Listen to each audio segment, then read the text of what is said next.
In the past, it's been quite common for parents to host what's known as a pox party.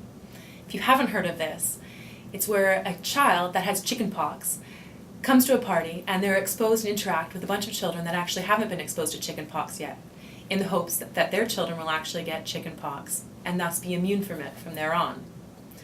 Well, we definitely don't recommend this anymore, and the great news is we actually have a vaccine that can prevent chicken pox. Most people know what chicken pox is, but parents often don't want their children to get it. It's a highly contagious illness caused by the varicella zoster virus. We mostly know how it looks since most parents these days have been infected by it at one time. It starts with vesicles on the skin, they're itchy, they get to be raw pock marks, and they often heal, usually without a scar. Children and adults even that are affected with this often have other symptoms. They can get muscle pains, they can feel generally crummy, they get a fever, a headache, sore throat, you can get pain in your ears, and just generalized discomfort.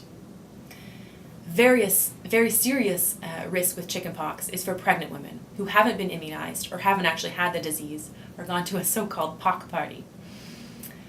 They have a suppressed immune system and can be at the highest risk of serious complications. Also, chickenpox is believed to be the cause of 1/3 of all stroke in children. How is it spread? Well, it's mostly just spread, as we've already alluded to. Lots of coughing, sneezing around ill individuals, or just through direct contact with the secretions from the vesicles. The great news is we now have routine immunization programs in most Western cultures for chickenpox. And this has been a great strategy. It's reduced varicella disease dramatically by about 80 to 90%. Most of the data that we have from immunizations is from the United States. In 1999, the Center for Disease Control and Prevention recommended that varicella immunization be required for all children attending childcare and elementary school, and this has significantly dropped the rates of chickenpox and related complications. Will it cause your child any problems? No, it's generally safe and well tolerated.